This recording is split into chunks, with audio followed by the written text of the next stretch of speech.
전체 당원들과 인민들에게 고함. 위대한 수령 김일성 동지께서 1994년 7월 8일 2시에 극병으로 서거하셨다는 것을 가장 비통한 심정으로 온 나라 전체 인민들에게 알린다. 우리의 경의하는 어버이 수령님께서 너무도 애석하게 우리 곁을 떠나시었다. 자, 그렇죠. 자, 김정문 교수님은 이제 22년 전 국가정보원에서 이제 북한실에 오래 근무하셨으니까 전화를 상세하게 기억하실 것 같습니다. 잘 기억하고 있습니다. 어떠셨습니까? 저 소리 들었을 때. 저게 방송이 한 12시 정도 방송을 했는데, 그러니까 죽고 나서 김일성이가 죽고 나서 내일 중대 발표가 있겠다라고 해서 새벽에 전부 다 출근했습니다. 출근해서 그 중대 발표가 뭔지 수수께끼 같이 풀기 위해서 온 정량을 동원했지만 못 맞췄습니다. 국가정보원에서 어느 누구도 김일성 사망이 특보로 발표될 것이다 몰랐군요. 예, 잘 몰랐습니다. 물론 묘양산 산 속에는 별장에서 갑자기 죽었기 때문에 알 수가 없었습니다만은 어쨌든 간에 그 당시에는 굉장한 충격으로 받아들였습니다. 저는요, 저걸 알았습니다. 아셨어요? 어떻게 알았는가 하면. 분명히 이를 대셔야 됩니다. 이를 댈 겁니다.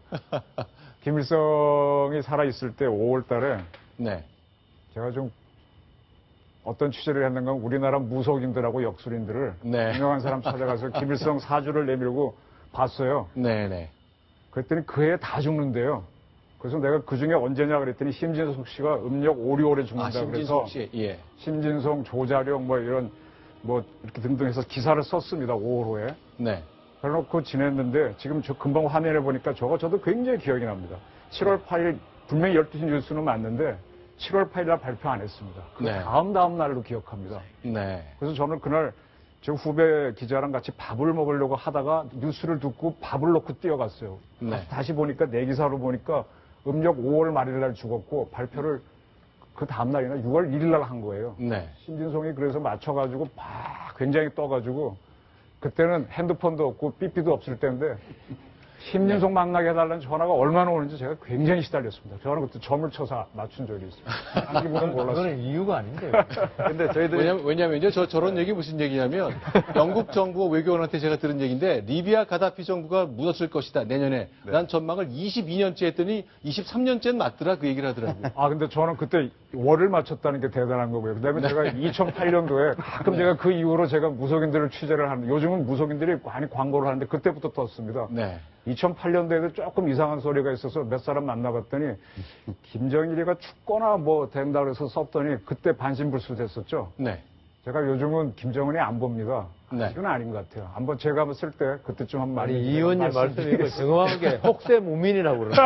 그러면 제가 좀 변명을 해야 되는데. 김일성이가 카터 대통령도 만났고 직전에. 그렇죠. 그다음에 우리 대통령 김영삼 대통령하고 남북 정상회담을 준비하고 있었습니다. 그렇죠. 그래서 저희들 입장에서는 정상회담을 준비하던 사람이 갑자기 죽을까 그래서 의심을 별로 못했었습니다. 1994년 우리가 이제 기억하자면 정말 많은 남북관계 변화가 있었습니다. 1차 북핵 위기가 생겼고 그해 10월에 제네바 합의를 통해서 일단 플루토늄 핵 프로그램 동결하는 조치까지가 내려졌는데 그 석 달 전에 김일성이 사망한 거죠. 실제 오늘 아침 노동신문 보면요. 역시 김정은이 평소처럼 줄을 쭉 맞춰서 서서 금수산 태양궁전을 찾은 모습 보고 있습니다. 오늘 아침 노동신문 보니까 아버지를 계속 찬양한 기사들을 다 도배가 돼 있더라고요. 저게 보면 말이죠.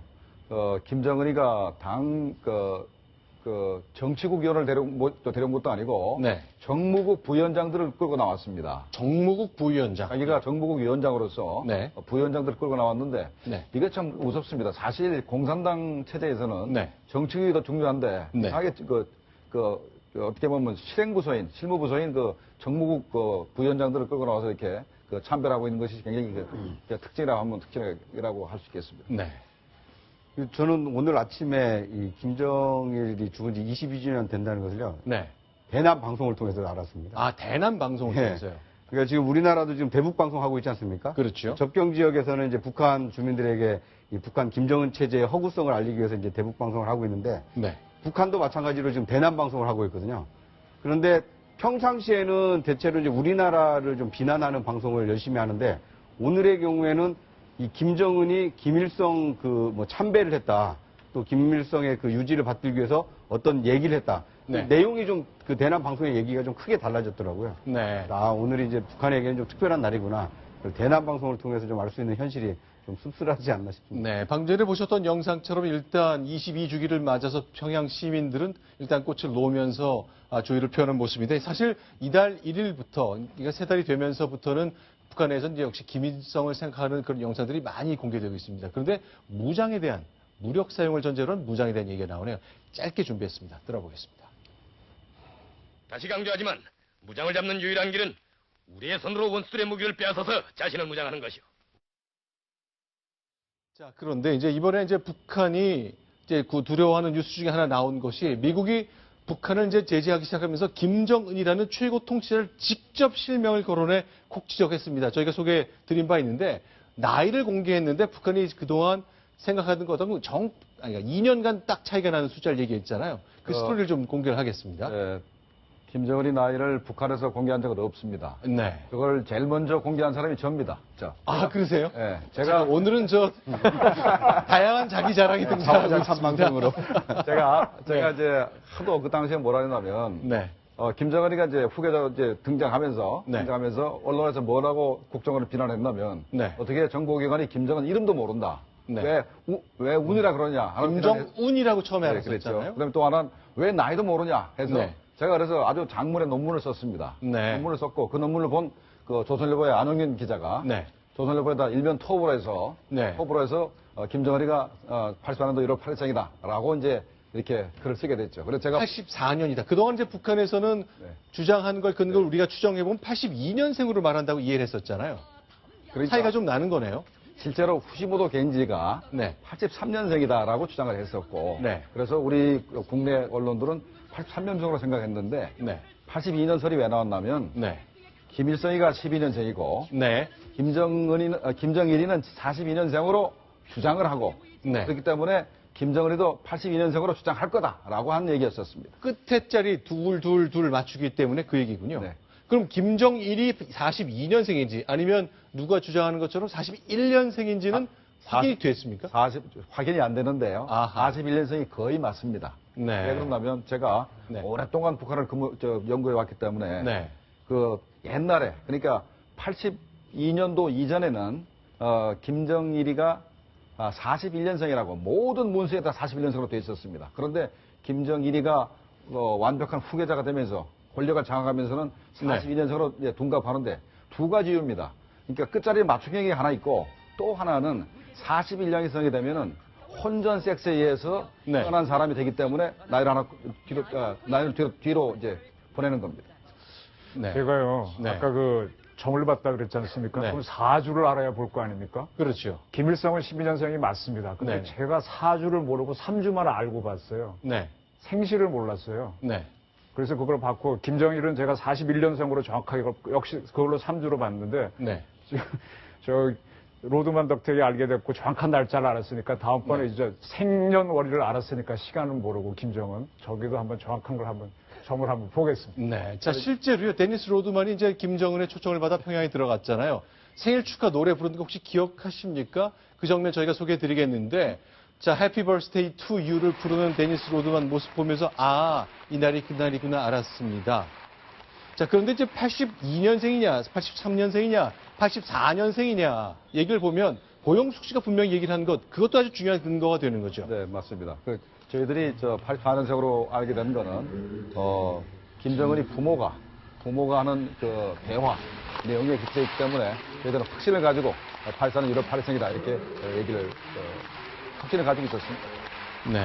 자, 그러니까 내 아이를 낳은 게 84년이고 그때 내 조카 정은이도 같이 태어났는데 내 아들의 출생년을 모르겠느냐 하면서 84년이 맞다고 분명히 얘기를 하는 거니까 이건 틀림이 없겠죠. 맞습니다. 자, 그러면 이제 84년 1월 8일생이라면 김정은은 지금 만 32살, 우리 나이로 33살이 된 거군요. 자, 그러면요. 근데 어쨌건 김정은 이 한 사람을 콕 집어서 미국 정부가 정말 전에 없이 자, 이제 제재 대상으로 삼았습니다. 그러니까 뭐 북한 반발하겠죠. 실제로 오늘 반발이 외무성에서 나왔죠. 어떤 내용인지 좀 소개를 드리겠습니다. 자, 김정우 교수님, 이 내용 보시면 어떤 생각이 드실지 모르겠네요. 자, 외무성 성명 저희가 성명 준비한 것이 있는데요. 그 내용 보겠습니다. 네. 자, 최고조는 헐뜯었다. 특대형 범죄. 이건 좀 북한이 자주 쓰는 표현이잖아요. 맞습니다. 주로 쓰는 표현이고, 네. 붉은 선을 넘었다 그러면서, 네. 자기들에 대한 선전포고다라고 얘기했고, 앞으로, 북한은 전시법에 따라서 미국을 상대하겠다. 그리고, 전시법이요. 저희가 좀 하나 더 보여드리겠습니다. 전시법이라는 게 무슨 얘기죠? 자기들이 무슨 전시법이 있는 모양입니다. 네. 공개된 건 없고요. 그런데, 북한이 뭐 법치국가가 아니기 때문에 뭐 저런 게 있는지도 모르겠습니다. 전시법이라고 하는 건요. 저 국제법에 해당되고 국내법은 아닐 겁니다. 그 전쟁 중에 일반 용어군요. 이제 일반 특별한 용어로 고유명사가 아니라 전쟁이 벌어진 두 나라 사이에서 적국의 리더나 군인을 죽이는 건 합법이라는 얘기입니다. 따라서 북한이 전시법을 하겠다는 거는 오바마 대통령을 포함해서 미 군인들을 죽이는 게 정당하다는 얘기입니다. 이미 우리는 전쟁 상태에 들어갔기 때문에 자 전시법이 적용되는 것이고 그렇다면 우리가 할 수 있는 도전적 행위들이나 어떤 일체적 무력 사용에 대해서 문제를 삼을 수 없다 이런 법적 근거를 미리 얘기하는 것 같는데요. 사실은 그 반대 측면도 작용할 것 같습니다. 오늘 새누리당 하태경 의원이 라디오 인터뷰에서 한 얘기인데 자 이런 해석 좀 과잉 해석일까요? 아니면 일리가 있는 걸까요? 들어보겠습니다. 김정은 정권을 교체하겠다는 의지를 분명히 한 거죠. 김정은 개인이 범죄자이고 또 추가 범죄를 저지를 수 있기 때문에 물리적으로 제거할 수 있다는 걸 암시한 거예요. 올해 5월 달에 그 탈레반 지도자 간수르라는 사람이 드론으로 사살됐습니다. 탈레반 범죄 집단으로 보지 않습니까? 장성택 처형 이후에 한 100명 이상의 고위급 인사를 채용했거든요. 범죄자로 보면 연쇄 살인범 아닙니까요? 역시 또 국제법을 얘기하지 않을 수 없는데 어떻게 봐야 되는 겁니까? 조금 그 하태경 의원이 좀 오버한 것 같은데요. 네. 지금 말하자면 지금 만수르라고 이러는 사람은 네. 국가의 지도자가 아니고 네. 어떤 그냥 국가의 아니죠. 그 탈레반이라든가 IS는 네. 그런 사람들은 그냥 일반 형사법의 살인범입니다. 네. 이 때문에 이 살인범을 제거하는 건데 이 지금 김정은은 불행히도 지금 국가의 북한을 어떻게 이야기하건 국가의 지도자이기 때문에 유엔 회원국인 거죠. 회원국이고 하기 때문에 우리가 그 쉽게 알 수 있는 게 칠레의 독재자 피노체트라고 그러죠. 네. 이 사람도 많은 사람을 정적들을 제거했습니다. 네. 그 암살도 하고 그렇지만 이 사람에 대해서 그 국제 형사재판소에서 영장은 발부됐습니다. 이 피노체트를 발견한 사람은 누구든지 체포할 수 있다. 국가 공권력은. 그렇지만 이 사람을 보는 즉시 살해하라. 이런 거는 있을 수가 없거든요. 그래서 하태경 의원 말은 지금 그 장성택을 죽이고 이런 거는 그 법이 옳건 그르건 네. 북한 법에 따라서 행해진 겁니다. 그게 아주 엉망인 법이지만 네. 그래서 하태경 의원 말대로 바로 그 죽일 수는 없는 거고요. 네. 아마 발견하면 그대로 국제형사재판소에서 영장이 발부돼서 네. 아마 김정은은 외국에 나가면 체포될 가능성이 있습니다. 그런 얘기죠. 그런 얘기고 저기 독일이 통일되는 과정에서 서독이 네. 그 인권 기록 보존소를 만들어서 네. 동독의 주요 인사들이 어떻게 탄압을 했는지 쭉 기록을 남겼다가 나중에 통일위원회를 사용을 하겠다 했지 않습니까? 똑같이 우리도 이번에 9월 달부터 북한인권법이 발효됩니다. 네. 통일부에다 두느냐 법무부에서 두느냐 하다 통일부 쪽으로 북한 인권 기록 보존소를 만들기로 했죠. 그렇죠. 그래서 지금 우리도 미국이 먼저 시작한 거기 때문에 아마 이런 자료를 쭉 모아가지고 나중에 김정은을 통일시 체포를 하게 되면 네. 하나하나 죄목을 걸어서 정확하게 사법 처리를 해야 됩니다. 그 얘기를 조금 앞서 나가는 투로 하태경 의원이 했다고 저는 봅니다. 알겠습니다. 일단 이제 그 북한을 압박한 것 그리고 이제 북한은 미국을 상대로 전시법에 준해서 마치 전쟁이 시작된 것처럼 표현했습니다만 어쨌건 국제 공조가 절실한 때인데요. 시진핑 주석과 중국 외교부 대변인 뭐 불과 일주일 지났는데 얘기가 좀 다르네요. 자, 구자영 차장 내용을 좀 정리해 주십시오. 이때는 황교안 국무총리를 만났을 때잖아요. 그렇습니다. 이 대북 제재 결의에 대해서 엄격하게 이행하겠다라고 지난달 말에 그 시진핑 국가주석이 얘기를 했는데요. 네. 불과 일주일 사이에 오늘 어제죠. 홍레이 외교부 대변인은 네. 일방적 제재에 반대한다. 어떻게 보면 이제 국가주석과 좀 반하는 얘기를 했습니다. 이런 건 어떻게 좀 해석을 해야 되는 겁니까? 일단은 뭐 책임 있는 태도를 보인 듯 하다가도 미국이 일방적으로 끌고 가는 그 국제 질서에는 동의할 수 없다. 그러니까 시진핑 주석의 대북 제재를 엄격히 이행하겠다는 얘기는 세계 G2로서 또 안보리 상임이사국으로서 의무를 성실하겠다 이런 의미고 또 하나는 밑에 홍레이 그 외교부 대변인 얘기는 중국도 인권의 문제가 굉장히 많은 나라이기 때문에 미국이 어떤 그 자기 국내법을 가지고 북한에 대해서 이렇게 제재를 가하는 것은 자기네한테도 이제 불똥이 튈 수 있기 때문에 저는 반대한다 이런 입장을 보인 것입니다. 자, 일단 우리 대한민국 오늘 중요한 결정을 내렸습니다. 동맹국 미국과 함께 결정한 것입니다. 사드 배치 결정이 됐고 이제 22주기를 맞은 김정일의 사망 이 날에 맞춰서 남북관계 여러 가지 얘기를 좀 나눠봤습니다. 자, 김정봉 교수님은 여기서 좀 인사를 드리겠습니다. 고맙습니다. 자, 이번엔 네 번째 소식 보겠습니다. 순위 확인합니다.